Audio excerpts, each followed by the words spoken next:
Hi everyone, and welcome to the Remain Indoors podcast, where we'll be looking at some lighter news from around the internet, having a grumble when required, and talking about the ways we're keeping ourselves entertained at home. Remain indoors.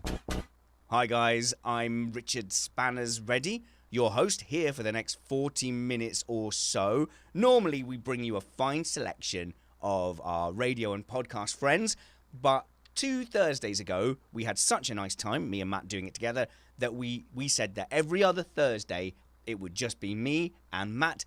Two rumpets. How's it going then, Matt?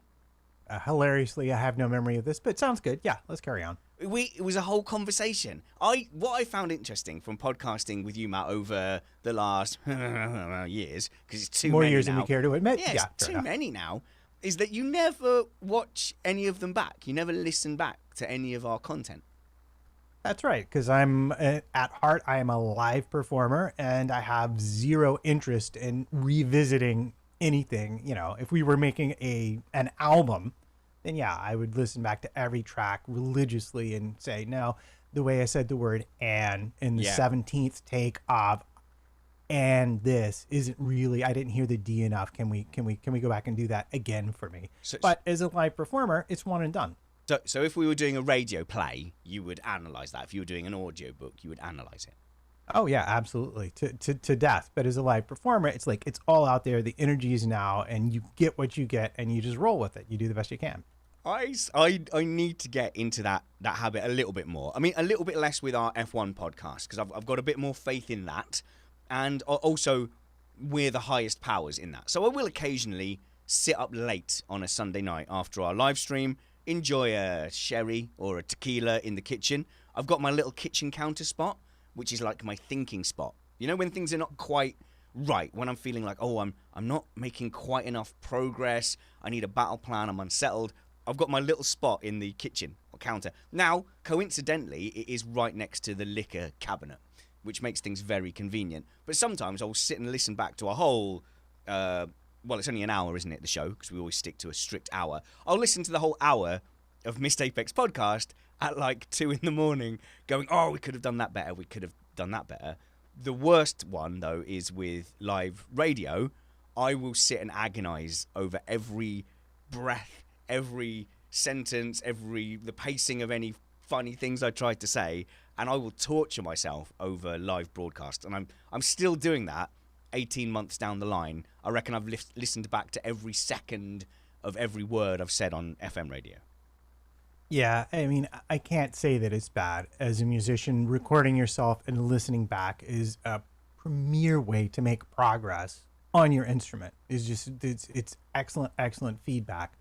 But in terms of live performances, you can also say that way madness lies, because it's live. You get one shot at it, and what happens. It's more about your response to what just happened than it is about how good what you just did was, if that makes any sense. No, it totally does. So live, it is different. So things can sit there, things can go wrong. And actually, a lot of the time now, it's more about, was my response to when it didn't go perfectly well okay? Like you say, because it doesn't always land. So sometimes you've got 2 or 3 minutes of stuff to say, you slip up on a word in the first 10 seconds, and then the rest of that segment, you've got an inner voice telling you just to shut up and give up.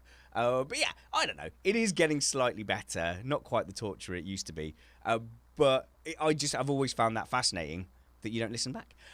So yes, we did agree. We agreed it would be just you and I with the topics that we never get to. Because we always stick stuff up in the notes. And then when we have interesting guests, which I think everyone will agree, luckily we've had, we actually never get to any of those. Every day I say, here we are to look at some lighter news from around the internet. That is a lie. We've barely done that at all.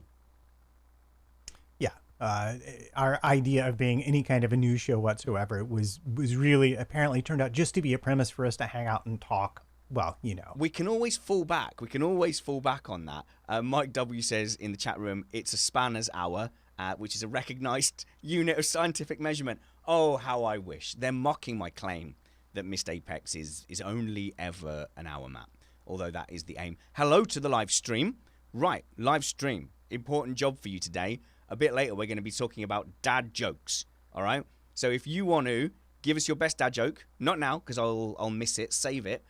Or if you want to jump onto the Zoom call and give us your best dad joke on the live call. We will take live calls in the second half of the show. Matt, tell me about your students, because I just realized that you're trying to do a very similar thing to what my wife has been working on, which is trying to put together like virtual music-y stuff. Right. So I was complaining a bit about this. Of all the schools where I taught and all my private students, there's exactly one left that is still where I still have obligations to teach for another couple of weeks to the end of the school year.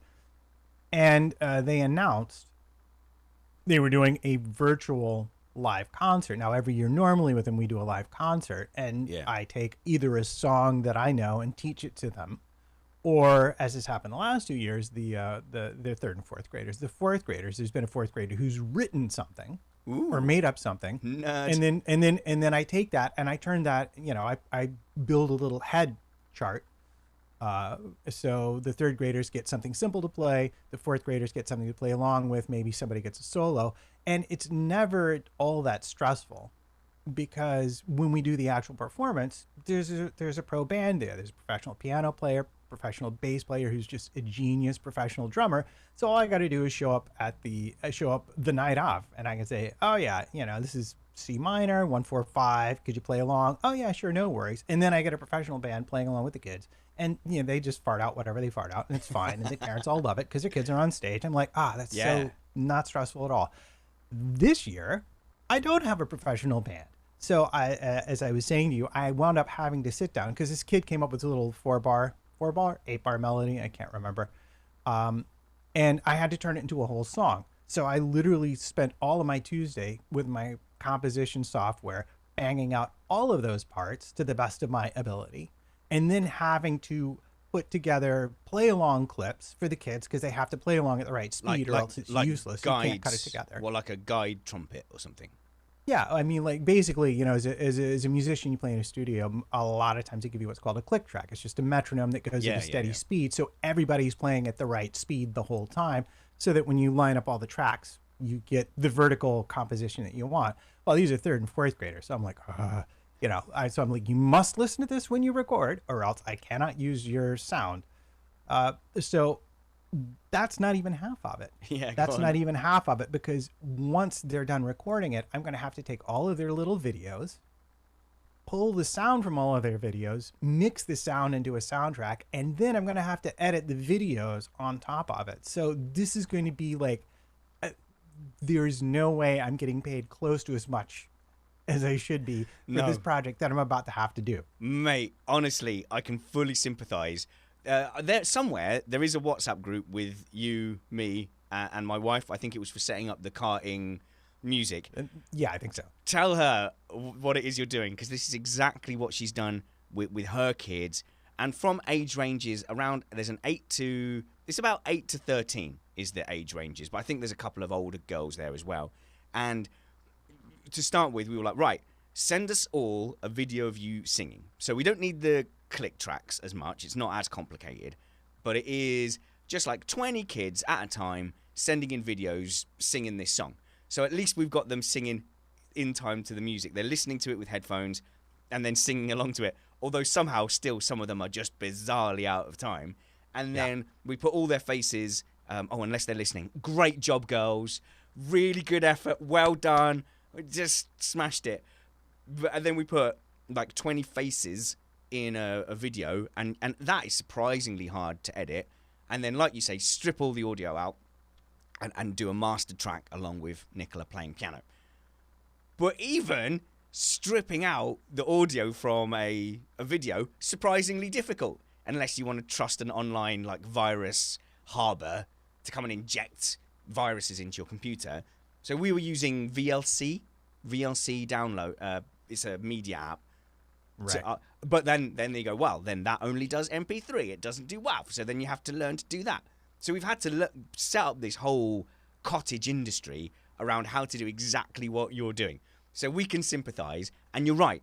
There's no way that the effort yields a monetary return. Like, this is the freelance world through and through.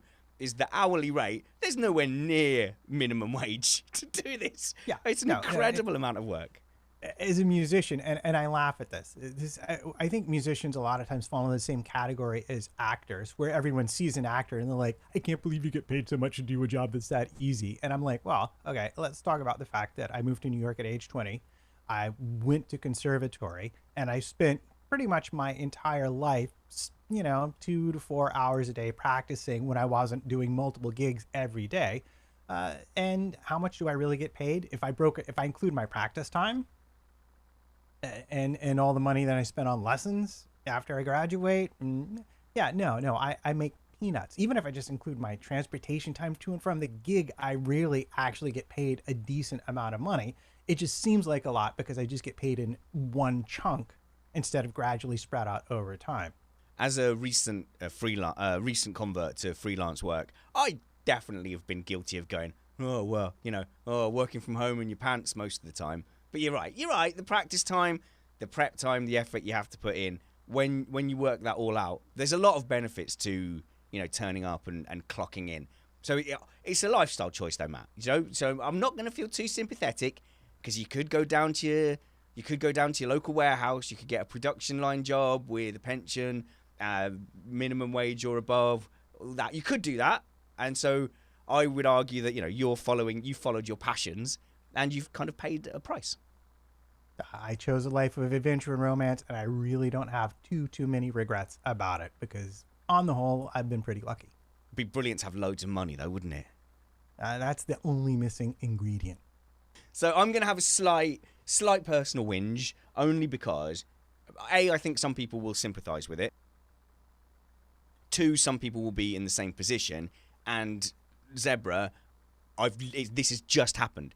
So it's really raw on my mind. So I'm going to use you guys for a bit of therapy, right? So in the UK, with the coronavirus, obviously our priority is to stay healthy. I'm happy the kids seem healthy for now, especially the favourite one seems healthy and strong. So that's all great. However, my wife lost instantly more than 2/3 of her wages. So instantly, just 2/3 of her wages cut out. A good amount of her work comes from being a teacher or providing teaching services to the local council. So, government money. Now, in the UK, there's 2 ways that people are being helped out if they've lost out because of the lockdown orders. Now, one is a furlough scheme where people have been getting 80%, or their employer has been getting 80% to pay the person to go home and then to not sack them. So the 80% of the wages is so that I don't sack you from my factory. I get the 80% from the government. I pass it on to you. It's up to me whether I want to top up the 20%. I don't think anybody has. I don't think anyone's got... No, I think that's fine. Or, as a self-employed person, they've had this scheme in the UK for 3 months where you were going to get the same, but it was based on your tax return averaged over the last 3 years. And that is coming into effect in June. I think they've just opened up the websites. So we've just had the heartbreaking news land on our doorstep that, from my wife's point of view, she doesn't qualify for barely anything. And it's because the services she provided to the council, I'll get confused which way round it is, but they kept flip-flopping between your PAYE, you're an employee, and you're self-employed. So she spent most of the qualifying period for this benefit, whatever you want to call it, relief package, as an employed person by the council offices, which is something they had only recently switched to. Then they switched back recently, so she became a self-employed contractor. And so this relief scheme now only is looking at that short period where she was self-employed, and nothing else counts. So she's just realising now that she is completely boned money-wise. And we've just come off the back of that. And you go, okay, great news. Now go do a fun, happy live stream. And you go, ah. Anyway, she's very upset.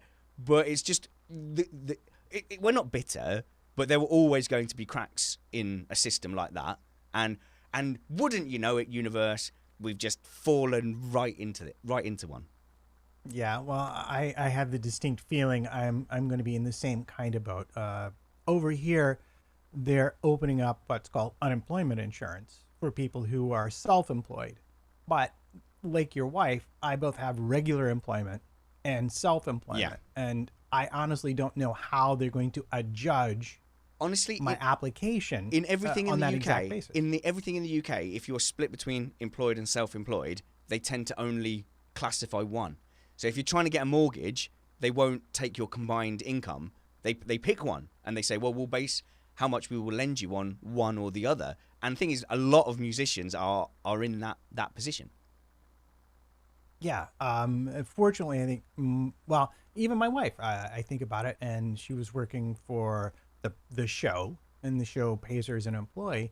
But I'm not entirely sure. I think for the opera she was working on, I think actually she was being paid as a independent contractor. I don't know. I'd have to go out look at her records and ask her. But she qualified straight up. It was not a worry. I think I'm going to be more complicated because I still actually have some ongoing work, even though it's vestigial. And a lot of my self-employed income, usually self-employed income is accompanied by a specific tax form. Oh. But a lot of mine isn't, because I would do like a single job that was under the reporting threshold for, like, say, a church, or like, I might play at a school for a musical, and they wouldn't pay me enough to actually have to send me a tax form. So I just report that as income because I dump it all into the same bank account so I can keep track of it. So not looking forward to that. And on top of that, they have been changing the rules about being self-employed in the tax code, so that if you were, like, say, somebody, you put together decent living and you worked for, say, 4 or 5 different employers on a fairly regular basis, you could do that as a 1099 or self-employed. Now they're making those employers hire, they're calling them part-time workers and demanding that they be hired full-time. So you've got like 5 part-time jobs. Yeah. Yeah, so basically they're just outlawed having multiple income sources if you've already put that all together. It happened in California. It was a big, nasty fight about that. And it's, I think, coming to New York as well. And I'm just like, man, can you just, for the moment, leave well enough alone? And just let us earn whatever money we can find at this point. It's not getting any easier. And my big fear is that, because both of us work in industries that require large people to gather indoors, that we are going to be, by law, forbidden from working, but that the government doesn't really seem to care that we won't have, that our unemployment insurance will run out, and that we will have no other recourse. And like, so what industry is going to be left of the multi-billion-dollar performing arts industry here in New York City if you don't make sure that your employees, can pay their rent and buy food? It's just like, it's madness to me how they handle it. We do have a plan B, and this, I don't know how interesting this is to anybody, but this is my life, and this is what I'm experiencing, so I'll talk about it. I feel you, man. But our plan B at the moment is, well, a lot of my work actually is still going on, and I've been lucky enough that some of my efforts have yielded more online work. So okay, that's okay, but it's not the same as a full-time wage. So my plan B is to dust off my HGV license. Did you know this, Matt? I have a full articulated lorry license. And actually, you can make decent money with an articulated lorry on a night shift. It's not glamorous work at all. But actually, the 2 years where I had to lead, 2 separate years where I had to lean on my HGV license, which I never intended to get it. It was something that was kind of foisted upon me in the military, age 19. Go and get your HGV license. But actually, it's saved me a couple of times career-wise. So that's our plan B at the moment, is night shift trucking, and then doing the podcasting and radio at the weekends, which will feel like a very strange existence, because then wife will have to do her lessons, and I think I will end up having to come back from a night shift on a truck, do homeschool like half asleep with coffee, wait for her to come in from her lessons, then pass out, wake up for the night shift again. But driving a truck, it's really not the worst job in the world. It's reasonably therapeutic. And I don't know, I always feel pretty proud. King of the road, driving my big rig down the motorway. Yeah, I'm just wondering when you'll run out of insurance points from being crashy with it. Oh man, okay, so I'm an older man now than the last time. I'm a middle-aged man. Last time I drove trucks, I made mistakes. Truck driving is a trade like any other, and you will get better at truck driving over time. When you first jump into a 16-wheeler, a 16-gear, like gearbox. Yeah, I don't know if you've ever experienced anything like it, but so in the military, you get your HGV license. All you ever really drive are 5-gear Bedfords, DAFs, and you drive around in these like 7.5-ton trucks. Happily, it's quite a lot like driving a car, but it's bigger. Well, not the old models with no power steering, but the newer ones, it's just like driving a big car. Yeah, I've rented a few box trucks and driven them around before, and it's a very big, surprisingly wide. Sorry about your side view mirror kind of experience. Yeah, exactly. But the articulated lorries, the one where you have like the cab unit, and then you hook the big 44-foot trailer onto it, they're a bit different.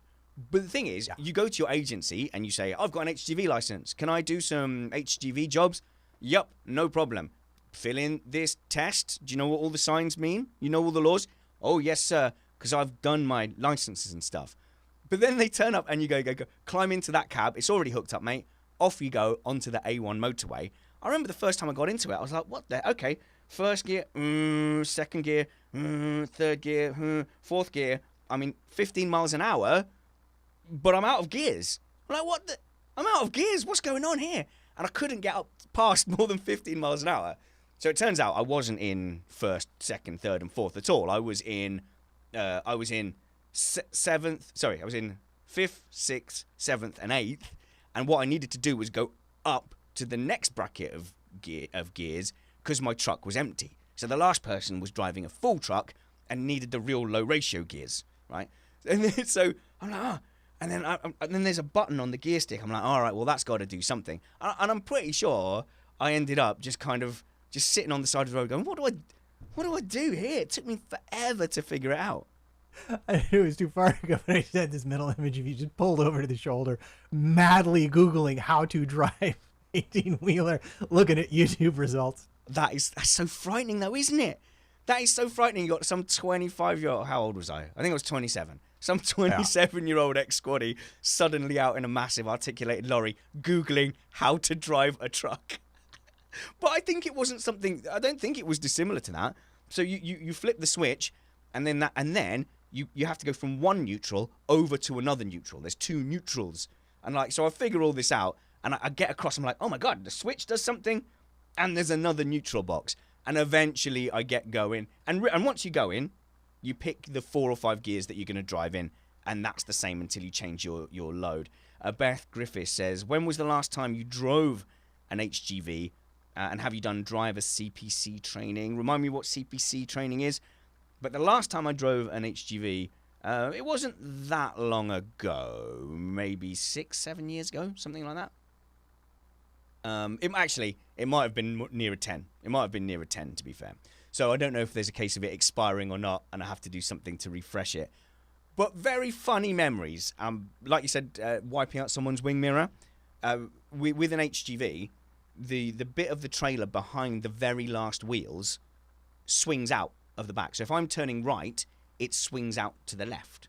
And I was driving one with a particularly long flatbed, turned right, and then pulled up at the next traffic lights.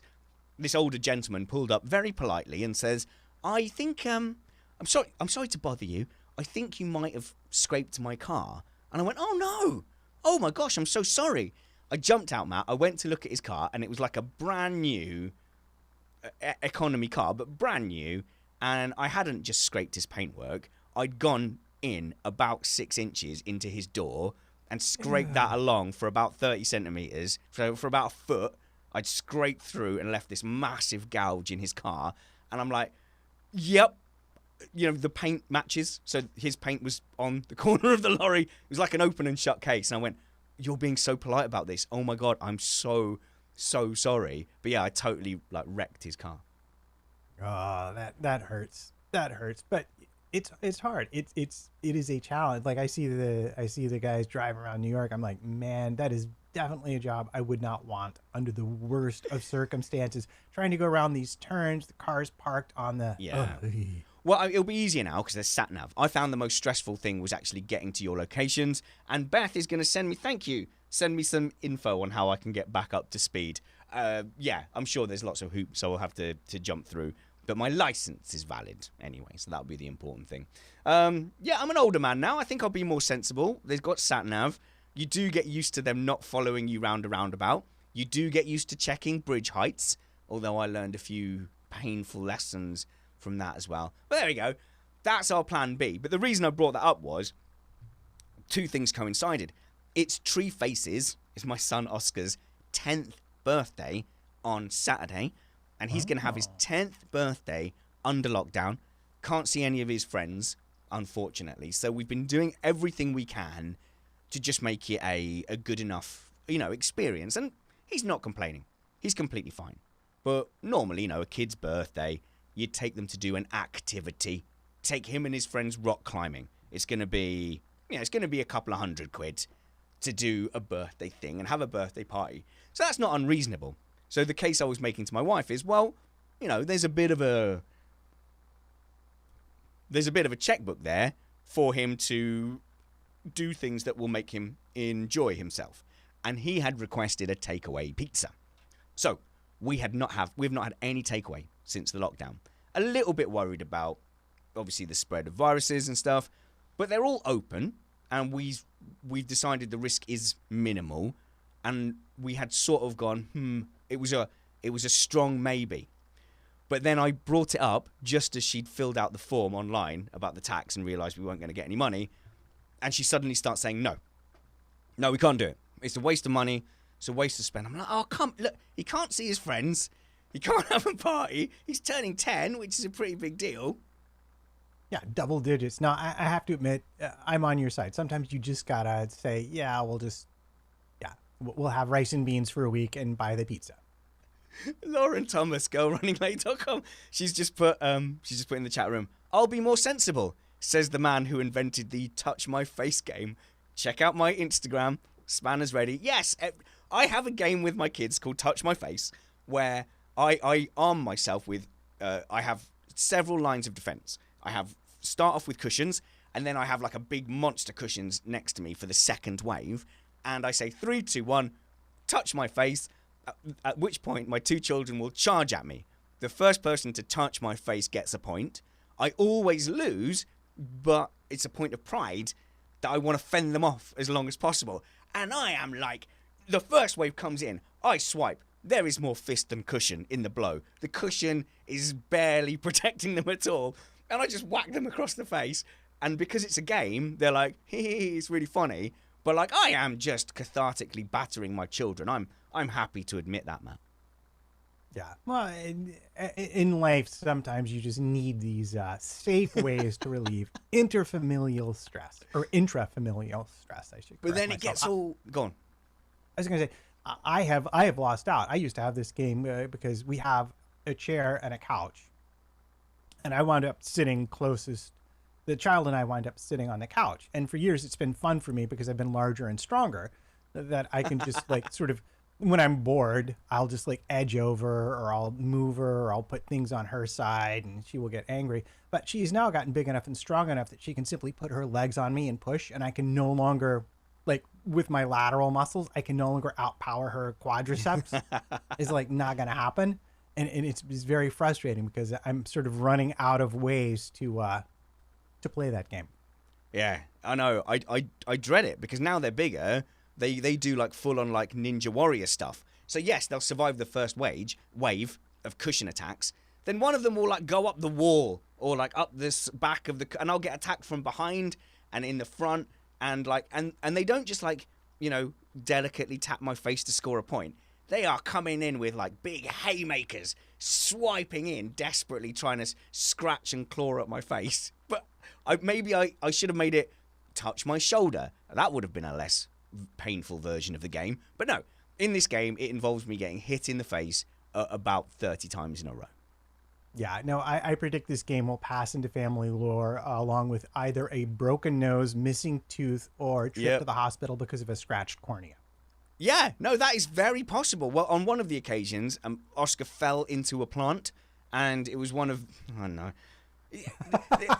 It's the vegetable thing, man. It's trees, plants. He just has an affinity for nature. There was a plant, and yeah, my daughter did say we should call him Plant Face, and it just had a pointy leaf, and the pointy leaf like jabbed him in the eye. Luckily, like in the white bit. I'm not a doctor, so I don't know how important the white bit is, but generally I always go hit the white bit better than hitting the not white bit. So yeah, there have definitely been injuries and tears over that. But also, they won't go running to mum for injuries because they don't want the game to stop. So even if I like just fully belt them in the face, well, look, come at me, social services. It's an Olympic level game. Injuries happen. Go to my Instagram. It's like, I don't know, the 4th video or something down there. Touch my face. But the reason, why did I get to this? I'll be sensible. The reason we got to this was, talking about the takeaway pizza. So, Right. Wife's going, no, we've just had this news. It's all very raw. I picked the wrong moment to talk about it. And then my daughter overheard and said, I've got pocket money upstairs. They get pocket money for doing jobs. They get £1 for doing jobs. And she said, I'm going to go and get £15 to pay. Will that pay for the pizza? Actually, no, not quite. But I was like, oh, that's so sweet. You want to chip in? She just goes, yeah, I just want Oscar to be happy on his birthday. I'll go get it. So she goes out, comes back down with £15 of her pocket money. And then my wife's like streaming with tears going, okay, we'll get the pizza. So we had tears over takeaway pizza earlier. And that's the situation that was like 20 minutes before we hit record today. Oh, well, you're putting on a pretty good happy face there, I have to admit. Clappers is suggesting that maybe at the next map karting event, we could have a touch my face session with 40 people versus you. Do you know what? I'm not saying no, but I will ask, what weapons do I get? It's got to be more than cushions. Give me some sticks and some nunchucks. Bring it on. Just 40. Is that all you've got, Clappers? Only 40? Unless we let more people into the event. Yeah, exactly. We could do. Oh, karting. Oh, the karting event. It was meant to have been a couple of weeks ago. Won't whinge about that again. Won't whinge about that again, Matt. I'm not going to do it. I am going to say, not for now, but I know we were discussing not only the karting in the UK, but having an American event too. Looking at the iRacing numbers for New Jersey, New England, and New York, I'm beginning to be convinced that if it ever becomes possible again, we could actually put on a US event. No, I'm way ahead of you. So you might have missed this because you're kind of old, but I put out a call for everyone in the US, New York area who would be interested to get in touch with me. I had 50 replies in that. There was all multiple groups, like people saying, me and my 3 friends would like to come. So a New York event is definitely on. It's definitely possible. I am bang up for that. And also, like I said in the return emails, I said, as part of that, that you're paying for my hotel and flight. And everyone's like, yeah, no, of course, we assumed that would be. So I've got like a free trip to New York coming up to go-karting. And the wife was so not happy about that because she saw that completely as leisure time and she couldn't have a go at me for the cost because it's covered. It's like, sweet, let's get it on. Or you could bring them with you and let them do whatever they want, and then they love you even more. Well, I don't think that'll be as much fun. It won't be as much fun. Yeah, maybe. Fine. We'll think about it. So, the boy's birthday, I think I've done well with presents.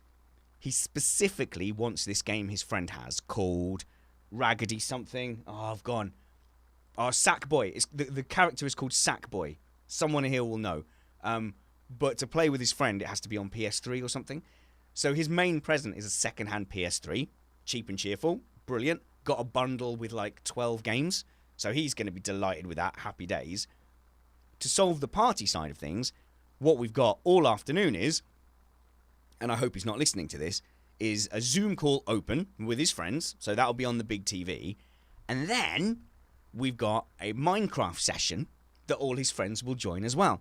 And then all his little buddies have got together, Matt, and they've built a Minecraft world that is Oscar's birthday Minecraft world.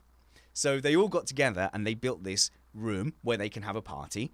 They're sat there and then they're all going to have sandwiches and a similar cake. So it feels as much like a real birthday party as it could be.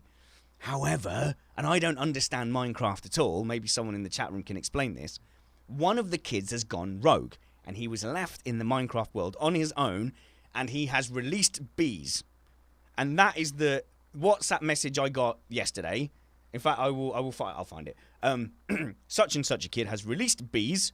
The world has been ruined by bees somehow. We haven't had a chance to check. And here's the request I got. Can you log in, check what damage has been done, and fix it? I have no idea about how to do a Minecraft, let alone build anything, what accounts I need. what device I will use, and that is going to occupy me this evening. So my free time this evening, I'm going to play my first Minecraft, and I don't know if that's good or bad. You should probably just hire my daughter to do this for you. She and her friend have been building Minecraft worlds since they were 8. It's called. I think she's Good. yeah, you were going to say the name of the game. Oh, sorry, yes. Chat room, Michael, Matt, and all saying yes, it's Little Big Planet with the little sack boys and the sackcloths. So, yeah. So I think we're nearly there, except I've got to play Minecraft this evening and do that. Bit of an odd Good one. luck.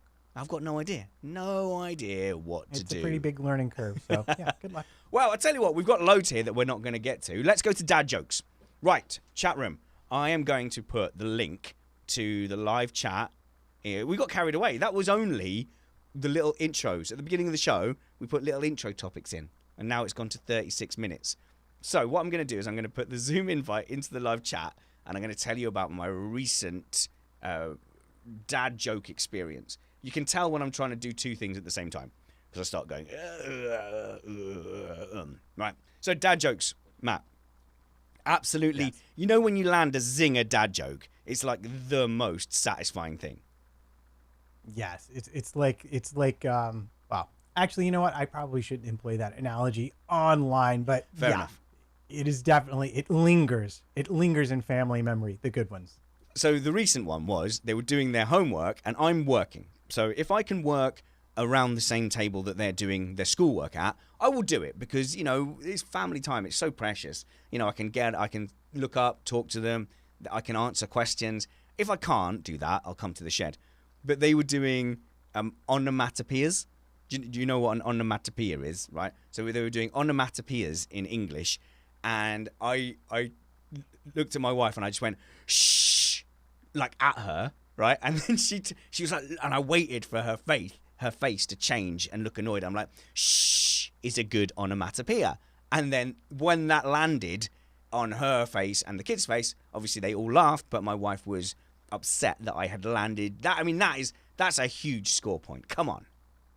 Yeah, no, that's I can understand. Yes, well done. An onomatopoeia is a word that sounds like the sound it makes, okay, in case anybody is confused about that. But that was just reminding me a couple of weeks ago. I can't remember whether I told it here, so I hope I haven't. Years ago, we had this knock-knock joke that killed when they were like preschool and reception age. And it's the interrupting cow joke, Matt. Do you know that one? The interrupting cow joke. I have possibly employed that in the past. So, let's context for anyone who doesn't know the interrupting cow joke. Knock, knock. Who's there? Interrupting cow. Interrupting cow. Moo! Who? Well, I interrupted you by saying moo. That's the joke. I totally did not expect that.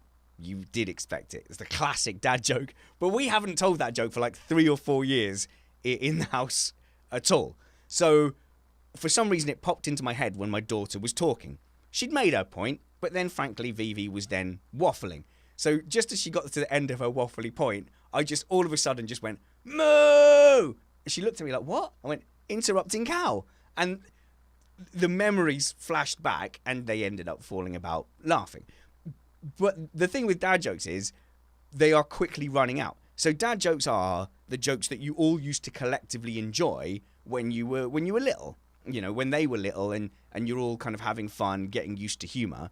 As they grow out of it, they then eye roll and they're like, oh, Dad, your jokes are so lame. It's like, no, my jokes aren't lame. I've just spent the best part of a decade entertaining tiny little children, and now you ungrateful little horrible gits have tired of it in this particular instant, and they become eye-rolling dad jokes. So, are there any dad jokes in the chat?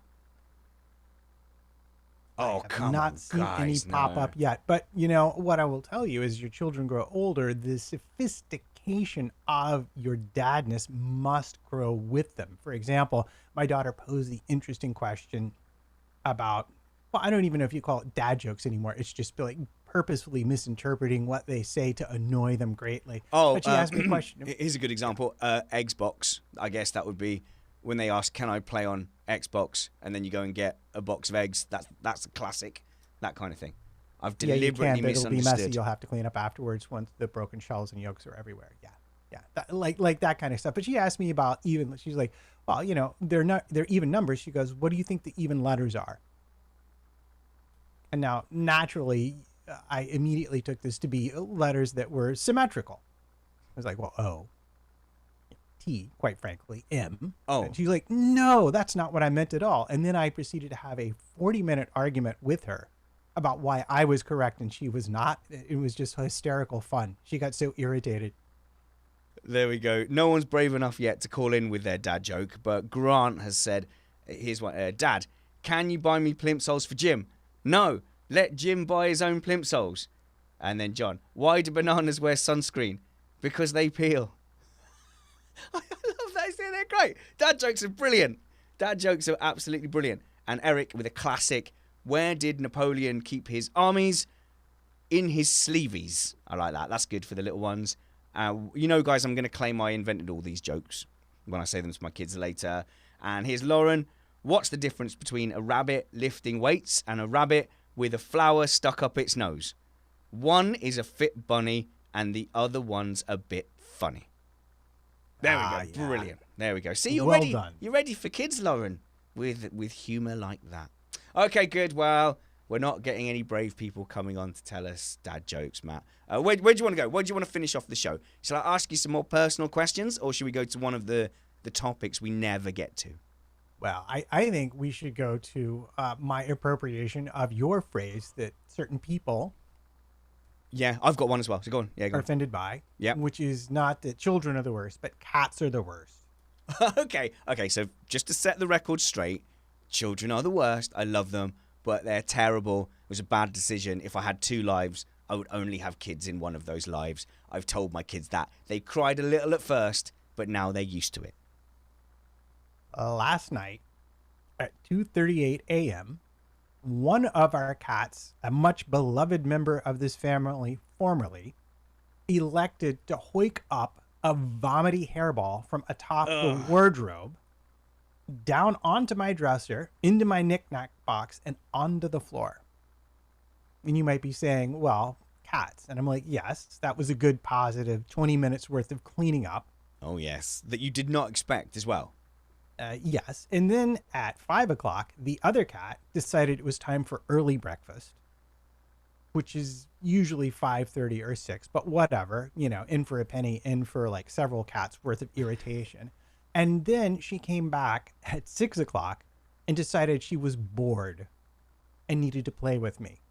And so that's been my night and morning sorted. It's not quite as bad as your tax news, but I was No, it is bad. I was definitely like thinking it was going to be a long show today. Mate, honestly, Fat Cat is devastated that we no longer wake up early for a commute and get stuff started. She's like at the bottom of the bed, 5, 6 in the morning going, Meow. We got pretty good at like ignoring her or just putting her outside.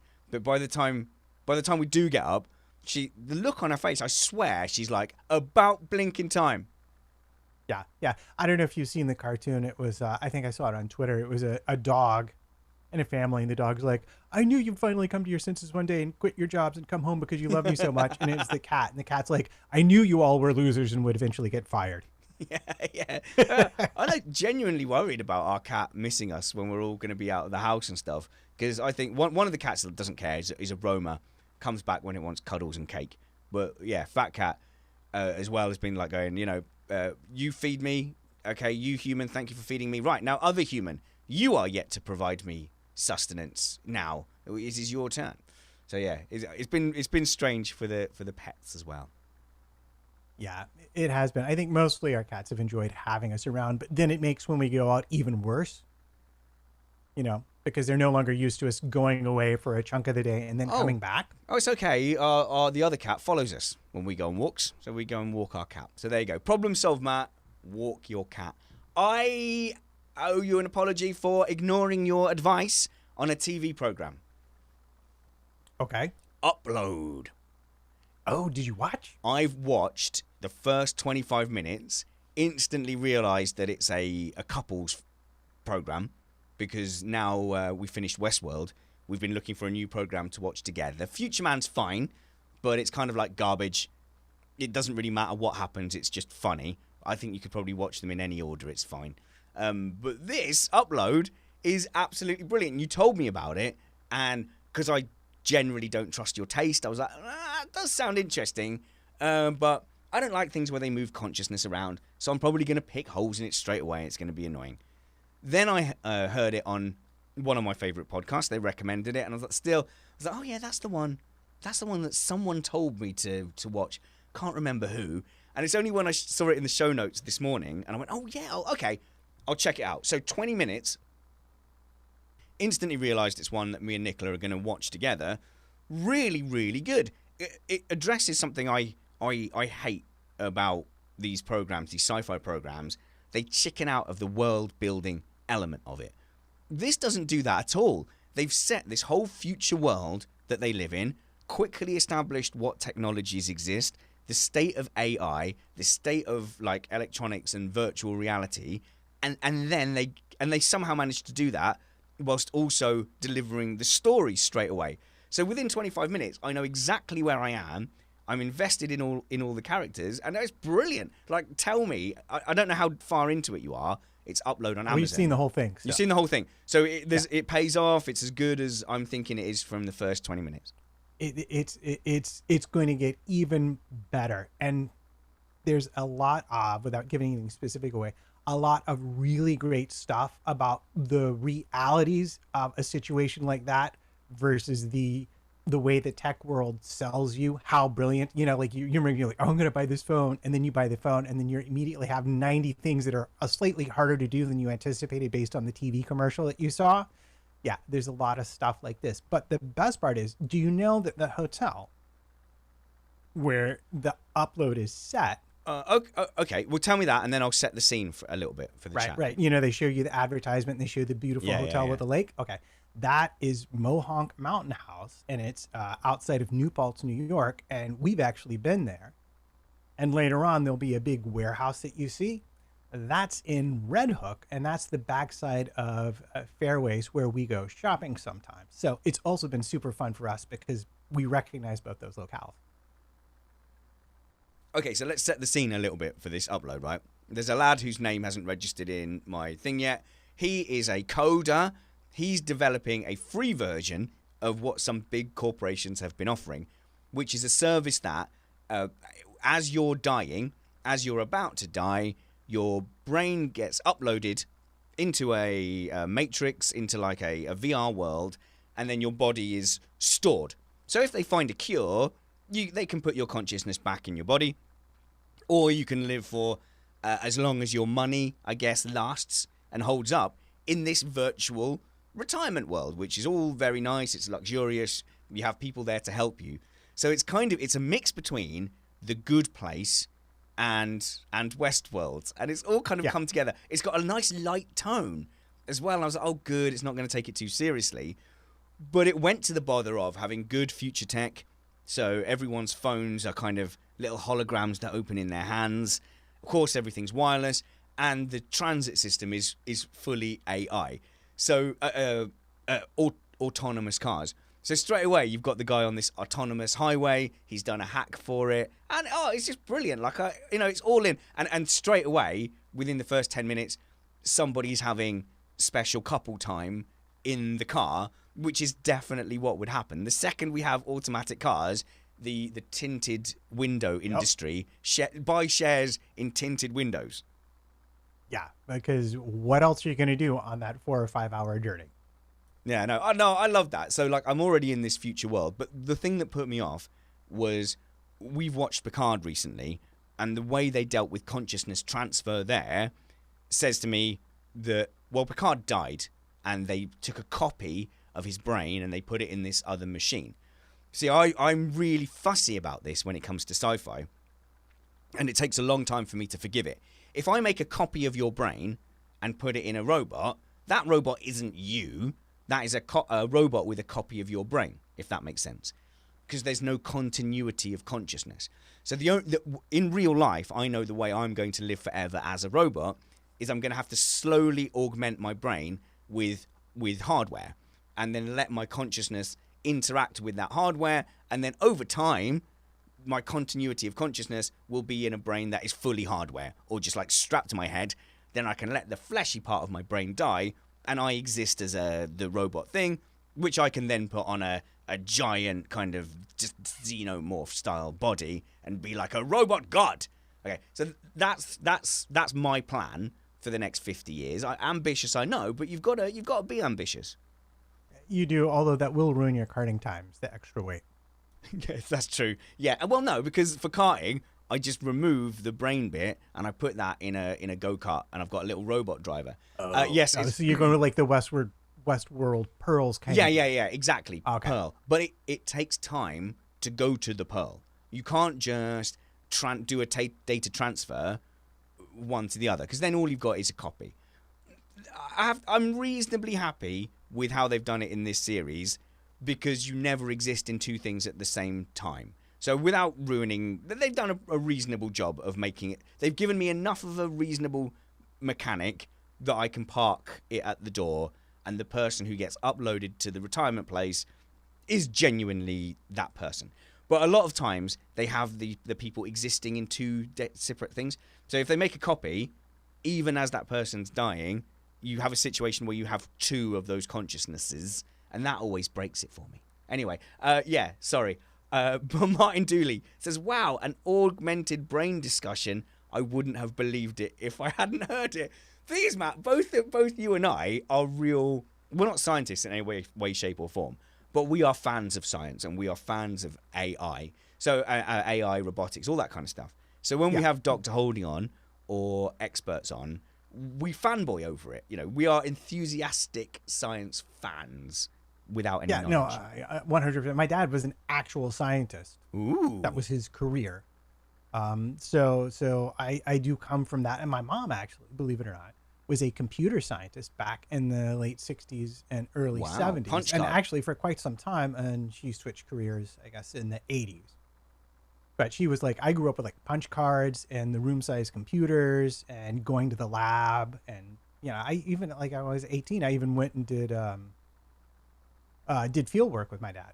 Nice. Yeah. So I've long been, science has always been like, it's science, music. I mean, and there's a big interplay between them anyway. Einstein always played violin when he needed to come up with new ideas or to solve problems. But I've always followed science. I have a huge science. I mean, as a hobby, it's pretty good because there's an effectively infinite amount of areas to go and explore and find out, and you're never at a hobby level going to get close to even scratching the surface of any of the fields of science. So it's limitless. You can go on forever. Yeah, I know you always read about some new thing and you're like, oh man, that's fascinating. Weirdly, researching for the Two Cylinder Show, which will happen, those of you who are Missed Apex listeners. Eventually I will nail Kyle to the wall and we will have the show. Never gonna happen, never gonna happen, never gonna. Yeah. But I actually done a lot of research into like alternative energy and other schemes for powering vehicles and stuff like that. And there's a lot of really interesting technology that's being worked on now that I'm not going to talk about at all because I don't want to spoil it and make you listen to the show instead. So just consider this a teaser. But energy density and specific energy are the main reasons we're suffering, I think, because we're going to just talk about batteries now, is we're suffering with the transition to fully electric transportation systems. Yeah, it's the curve of battery energy to weight is fairly linear. So yes, occasionally there'll be a new technology that'll give it a bit of a jump, but on the whole, it's steadily incremental, and it's the thing that is that what you mean? That's what's holding us back from producing enough energy per weight to make it viable. Yeah. Otherwise, you're just carrying around a heavy battery. Yeah, exactly. Energy per weight is density, energy density, and energy by volume is specific energy. So something like hydrogen has super massive energy density, but very poor specific energy. And to get hydrogen even in the ballpark of gas or petrol, as you foolishly call it over there, requires like compressing it at like 700 atmospheres 750 atmospheres to even get in the ballpark. And batteries are just like, they just, for the weight, you need such a heavy battery to equal a full tank of fuel, that it's quite problematic. And that's why we've seen the emphasis so much on regenerative techniques, MGUK, which Yeah, all hybrids, like yeah. and this is why sort of this hybrid with like a small 3-cylinder engine that can also recharge a battery is really looking like a transitional model that might be useful, because and you have to understand the math of we call it miles per gallon over here. I don't know what you call it, liters per kilometer over there. How far you can go for a set amount of gas. Whether or not an improvement of that makes a difference in environmental quality is absolutely down to how many total miles you travel per year. So if you have 15 and you go to 25, that's huge. But if you go from 25 to 30, if you only drive 5,000 miles a year, you're not really making an appreciable difference. And I think this is the margin that really needs to be looked at when we talk about transitioning our transportation system from its current reality to where we're Yeah. going to need it to be to not burn the planet to the ground. Look, there are other things as well, like infrastructure. Started off a good debate here. Dejotma says, I'd love to hear someone who's critical of the idea that electric is the future way to go. Sorry, not me. I do think electric is the way to go. For me, it's much more of an infrastructure and logistics solution. And my job for lots of years before I had this midlife crisis was making sure systems are able to operate in the field. So, this is kind of my area, the logistics support through design. So designing infrastructure and support systems to make sure things are survivable and usable. And the solution that always struck me when it came to Formula E, and they were saying, they used to swap cars. They were madness. They used to drive one car for one half of the race, and then they'd swap cars that had a fully charged battery. And I was very annoyed that they didn't just go down the route of battery swaps. Yeah, so they say, well, it's very... This annoyed me so much. Oh, it's very complicated to switch out a battery and all the wiring, and they're plumbed in. It's not like a battery from your remote control. Well, it is if you design it that way. It is if you design a supportable system where the car comes in, latch off, ka-chung, big battery, empty out, new battery on the standby, ka-chung, light goes green to say it's all safe. Off you go. You could design a system, maybe not at first, but where you could do a battery swap within a couple of minutes. Better than swapping a car. Now, there is an experimental garage in the Le Mans 24 Hours, and there was a famous car company, I believe it's set in Florida. I cannot remember the name of it right now. But they've competed in the past in Le Mans and other series, and he's very well known. Passed away about a year ago. And they were building a 24-hour car that had hot swappable batteries to run in the 24 hours. And I even may have pointed out to you at the time, I'm like, oh, look, someone finally listened to your incredibly good advice. I missed that. Because a hot swappable battery would be an ideal solution once you have enough batteries and recharge facilities available for them. So infrastructure for charging points, lots of comments here. Sorry, Eric, a hydrogen-powered car can be refilled in the same time as a petrol-powered one. Well, with hot swaps, that would be the system I would look at. You don't buy a battery, you pay for a battery service, and then you go to your garage. Presumably it will have like different stations depending on which provider you went to, I don't know. But you go there and you hot swap your battery and you're gone in 5 minutes. Same as filling up your tank. Yeah, it'd be like alternators. Like, oh, we charge you $115 for the new one, but then we give you $100 because we record the old one. So, the cost. Yeah, exactly. It would be the same thing. The station would take your standard fit battery. They keep it and they give you a new one. And so the cost is going to be, what do we charge you for putting it in and for recharging? And that would only probably be for your longer journeys or, special niche things, because most of the time you would have a charging station that you use near your house, or you use your house as the charging station. And so, yes, it is about infrastructure. And yes, we still need to produce that power. And if you go and produce that power in a coal burning power station, what's the point? But, I'm always happy to be corrected, but I assume that nuclear is the way forward. Someone will yell at me, but we don't have the renewable capacity yet. We probably still need a generation of nuclear power plants, and then we'll make it all from hemp and wind and all that kind of good stuff. Well, and this brings us back to battery. Yeah, battery And though. how Battery's the do way you forward. start? The biggest issue with any renewable source is demand isn't linear, and production isn't linear. So the question becomes, how do I store energy to use it later?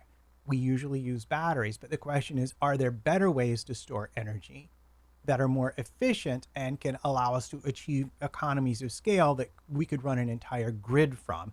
And I mean, these are the problems that are being looked at, and there are potential solutions out there. There are multiple potential solutions out there, but none of them has been funded or invested in, or frankly, as with every technological revolution, generally speaking, someone in the government's friend is on board. The government spends a lot of money on it, and it becomes an established standard. And then over time, cost actually drops, and it becomes competitive with the previous technology. That's really the way it's always worked. Well, I'm not going to comment on that, Matt. I'm not going to comment on that. But the one argument I'm going to put down is where people say you can't have electric cars because we're not producing enough electricity. You can't have electric cars because we don't have the infrastructure for it. And I don't know. It's like saying, well, we desperately need to play football because it's good for our economy somehow, but all we've got is a swimming pool. All right, well, we'll build the football pitch where the swimming pool is. We can't do that because there's water there. So, no, but we're changing to a football-based activity. We're going to take the water away. Yeah, well, what are you going to do with all the lifeguards? No, we're not doing swimming anymore, so we don't need lifeguard. It's a terrible analogy, but you get my point. They keep saying, but because we've got it the way we've got it set up now, electric cars don't work in a petrol infrastructure. Yeah, that's right.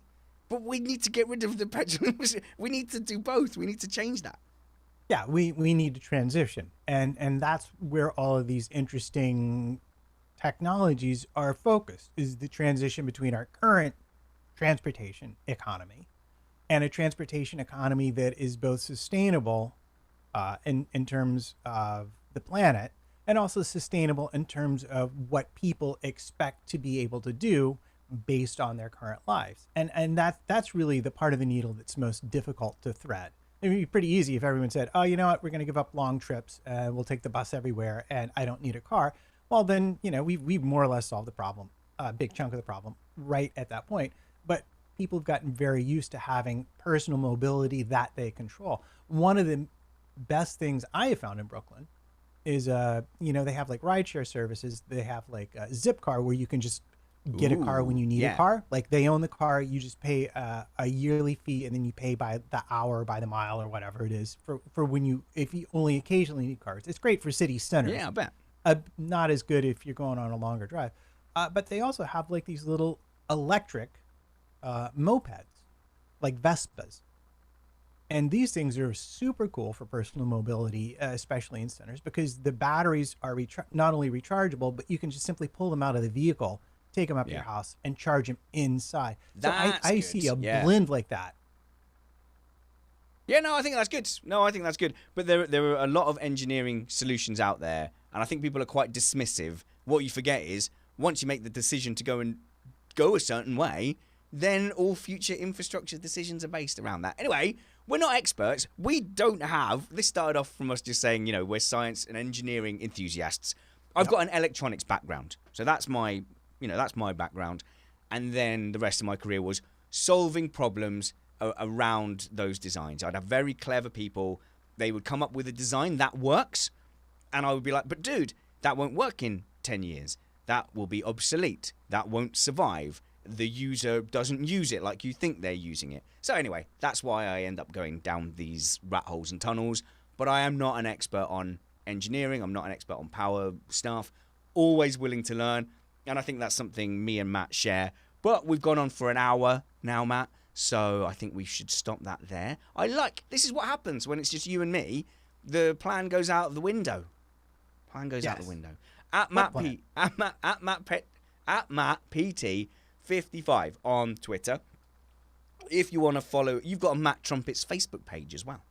I do. Matt Trumpets on Facebook. Come be my friend. I do check in there occasionally, I promise. and it's just same as his Instagram. A lot of pictures of trumpets. And the places we go and the food we eat and the glorious parks we get to go walk in because we're right close to two nice parks. Yeah, I'm also on Facebook, Richard Reddy. So you can be my Facebook friend there. Matt is at MattPT55 on Twitter, at MattPT55. I'm at Spanners Ready. The show is at Remain Indoors. And you can email Matt, because people email me all the time. It's really nice. At indoors remain. What did I say? Remain indoors. That's what I wish it was. The Twitter is at Indoors Remain. That's what happened. It said that isn't available. Please, it gave me a list of suggestions, and I must have blindly just clicked one. So at Indoors Remain. What else was I going to say, Matt? You've thrown me off. Yes, spannersready@gmail.com for emails. Love getting your emails. We would love iTunes reviews. You can also email Matt directly at Matt. Hang on, that's not how emails work. MattPT55@gmail.com. That's your email. Yep, easy enough. Good. Getting the hang of this. It's not my best ever set of plugs or outros. We can live with it. See you guys next Monday, 2 p.m. UK time. Until then, work hard. That's important. Be kind, because all we've got is each other. And have fun. Otherwise, what's the point? Remain indoors. All right. Got away with that. Excellent timing. There we go. Yeah. I wasn't even going for like mega timing or anything. I genuinely, Matt, I didn't want that to come to an end, but I also don't want to produce 8 hours of podcast every time we sit and do it. Yeah, no, I don't blame you. We can come back to that. We can come back to that and talk more because there have been some interesting Koenigsegg. No. I'm going to stop you there. I'm going to stop you. You're going to go down a whole thing, and we're going to end up on the live stream for another half an hour when the show's finished, right? Because I could do it. I wanted to go off on a big one about our future plans for like radio style shows. And I tell you what, Matt, I'll tell you now. I hit a big brick wall, a littler brick wall, saw light at the end of the tunnel, and then hit a couple of death by 1,000 little brick walls. So I think I've ultimately come to a dead end, but oh boy, have I learned a lot of stuff. So I want to bring that to next Monday. I want to bring what I've learned because I think it's fascinating. I've had a fascinating little glimpse. I've had people get in touch with me in the music industry as well. And I've learned so many things. I've got so many future plans, but I've temporarily hit a dead end. So that'll be a rich vein to go down. Okay. I'm looking forward to it. I can't wait to hear what you've learned. Let's do that. Until then, everybody, goodbye. Splash screen goes up. We're going to mute now. That's how you end a live stream.